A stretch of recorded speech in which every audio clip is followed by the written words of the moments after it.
bu baax. waa ak lu tàggat yaram. ayca ñu yëg ci kaw tribune yéene kaay fekk fa Ngagne Demba Touré mi ngi ci kaw tribune bi toog DG bu SOMISEN moom fi boppam mu ngay dànqaafu laaj ma ku muy dànqaafu ñu ne président Bassirou Diomaye Faye moo am fit.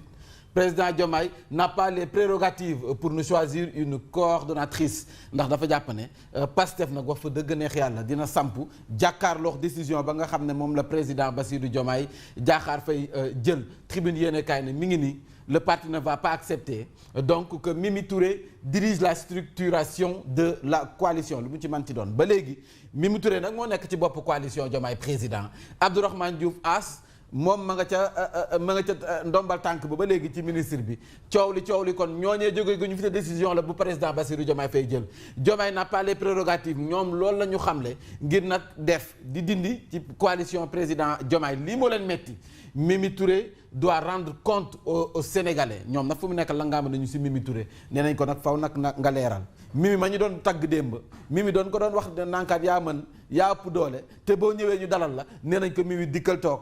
nga teggi sa wàll ci natt bi kon moom la ñu yenn jumaa ji fu mu nekk nii ci yéenekaay bi di tribune ba tey ci yéenekaay bi attaque contre Aminata Touré les cadres de Mimi 2024 ouvrent le feu sur Fadilou Keita moom it teggi na natt bi Fadilou Keita xamal nañu ko nag wax fa dëgg neex yàlla bu ñëpp doon wax yow it waroo wax ndax fa nga toog noo nee CDC du ci këyit moo la fa teg du ci xam-xam moo la fa teg te xam nañu nag wax fa dëgg neex yàlla mu ngoog cadre yi Mimi 2024 tàmbali nañu ko tontu ma ciy nuyu waale madame Yoni Thiam ci cadre yi la bokk Tëngéej Cheikh Bara Ndiaye moom nag yëkkati na ay kàddu yu tàng waaye teg ko ci ki nga xam ne moom mooy président Diomaye Faye ñu ne déeta waaye mu teg ko ci kaw Maïmouna Ndour Faye mii la mu ko waxal nag mu ngi ne weng nee na wax fa dëgg neex yàlla njiital 7TV gii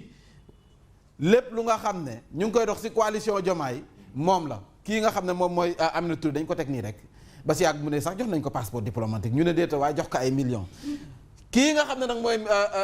Maïmouna Ndour Faye nee na wax ji du ma ko bàyyi mu jàll bii xaw ma bu doon jàll bii moom téere meles bi nga xam ne boo ko takkee doo dugg kasa moom taxul ma bañ koo gis nee na dana porter plainte moom Maïmouna Ndour Faye ndax baara mii faw mu dikk leeral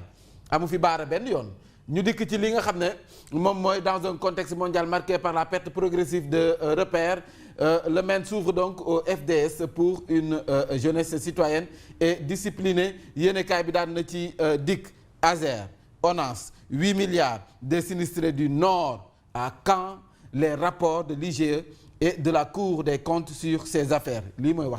wax ji moo di rapport yii seen xeex bi ngeen di xeex nii yëpp bëgguñu fàtte yii manul nekk sunu ceelu du ay nelaw ceelu sénégalais du ay nelaw nee nañu nag coowal Azer gi na leer ONAS na leer 8 milliards yi ngeen wax ne séddale ngeen ko sinistré yi na leer lii mooy wax fa dëgg neex yàlla du leneen lu ñuy laaj le quotidien yéen kaay ne crise au sein de la majorité la guerre des nerfs mi ngi nii fu mu nekk lu waay xamal moroomam mu ngi koy wax Cheikh Bara mu ngay wax lu ne Cheikh Bara mu ngay wax lu ne coalition Diomaye ñu ngay weddi échange aigre-doux la ñu ko tuddee si diggante daanaka ñaar ñii laas yéene kaay ñëw ci defante bi Diomaye président ak apt man xaw ma apt mi ngi am ba léegi wala mais lu mu ci manti doon ñoom waa Pastef taxawal nañ ko seen coalition une cohabitation sous tension dëkkandoo nag jàmm sa gën te ñoom seen dëkkandoo gi daa mel ni tàmbalewul neex l'informé nee na fii réew mi toll jafe-jafe yi nga xam ne askan wi ñu ngi koy dund ñu ñuy bëgg rey ak xeex boo xam ne amul bopp amul genn ajul ngooñ saful yàpp saful jën si diggante ñaar ñii ak xeexu parti politique boo xam ne suñu yoon nekku si nee na jamono joojee sénégalais ñu ngay dund loo xam ne nii wax fa dëgg jéggi na dayoo taxation yu nga xam ne kenn xamul nu ñu koy dundee ñoo xam ne déjà yoratuñu dërëm ñenn ñi dàq lañu leen seen i liggéey as néew lu ñuy am mooy mu li ñu leen di envoyé par transfert Yacine doo ma jàppale ci benn 2000 wala benn 10 000 nguur gi ne la may ma ci loolu nga ñaan noonu may ma ci tamit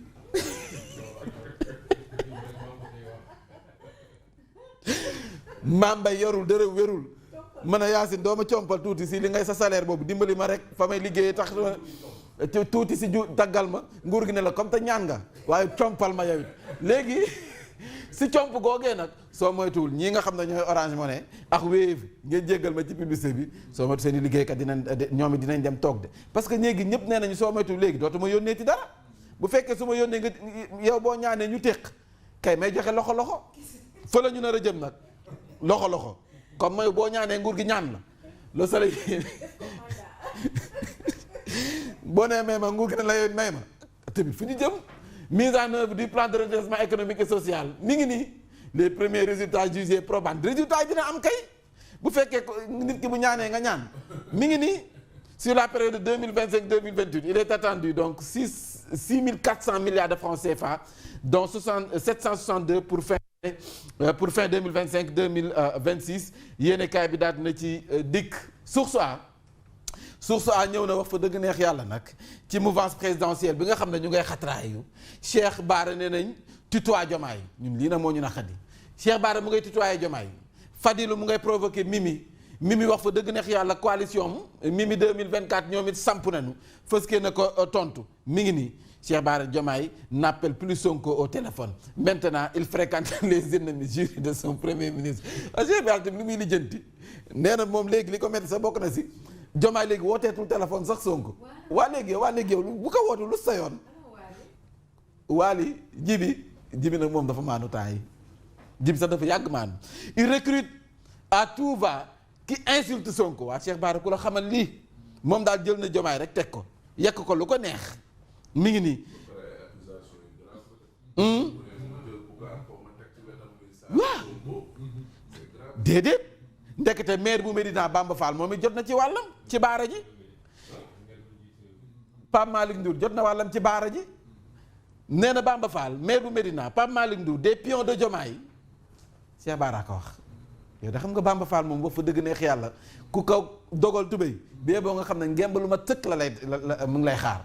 jàkkaarloo yow mi ngi nii Fadilou Keita koñ Mimi nee na que le rapport sur la gestion du conseil économique social et environnemental aussi bien Mimi Touré qu'Idrissa Seck Mimi Touré ayant conduit les affaires Habré Karim Wade doit pouvoir faire face à la justice avec dignité moo ma jaaxal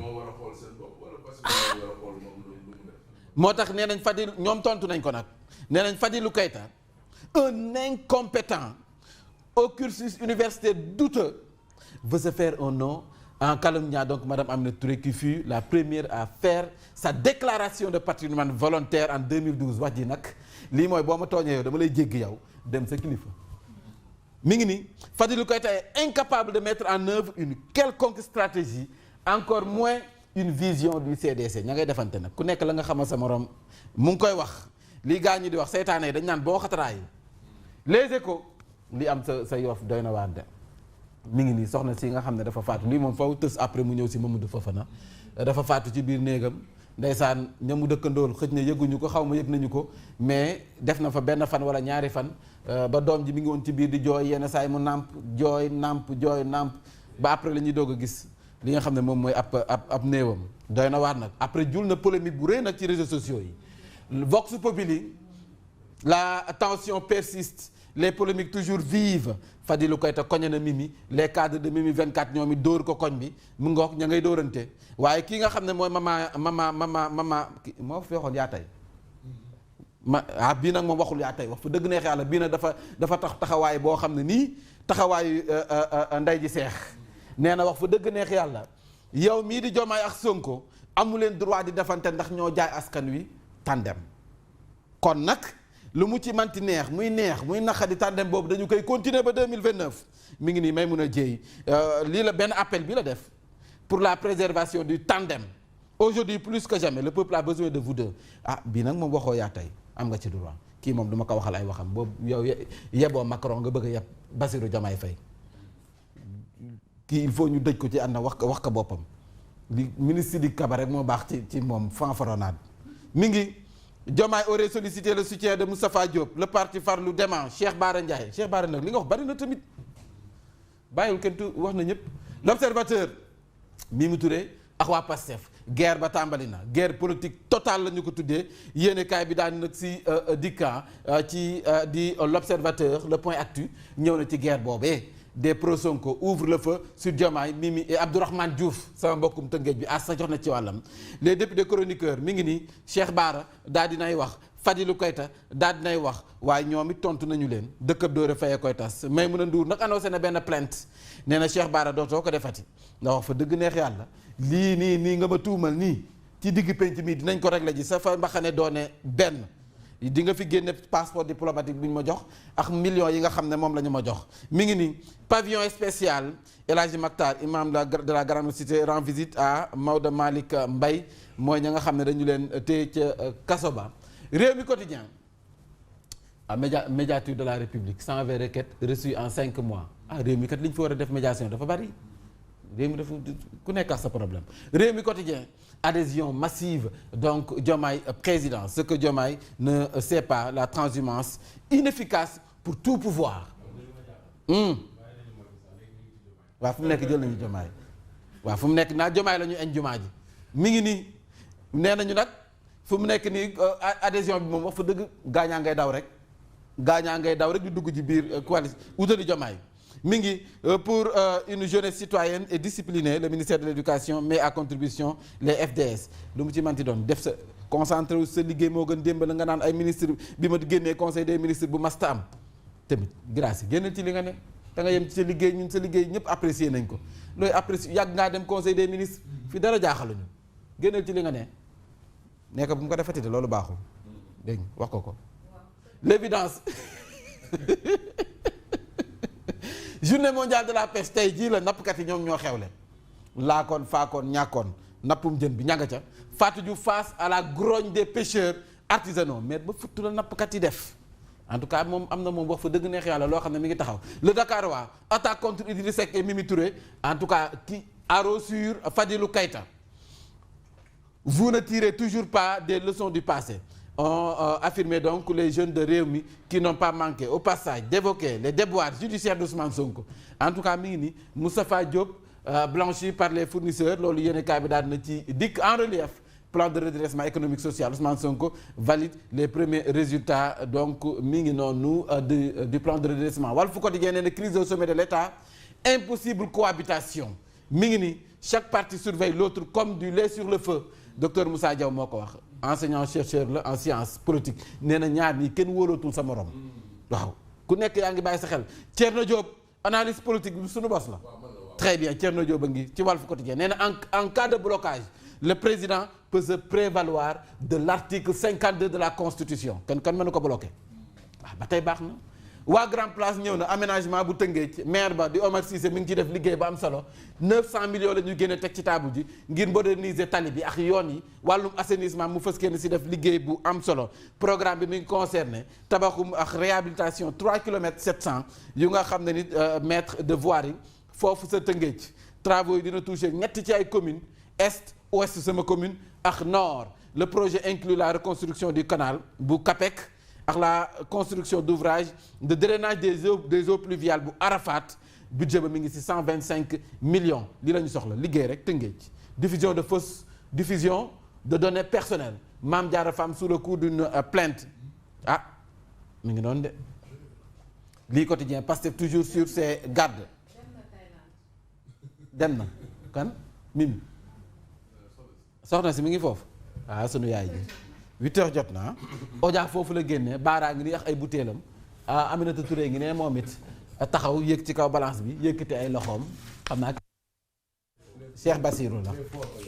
waaw Odia moom kii na moom Bassirou xam naa la def ci wet gi mooy xarit bi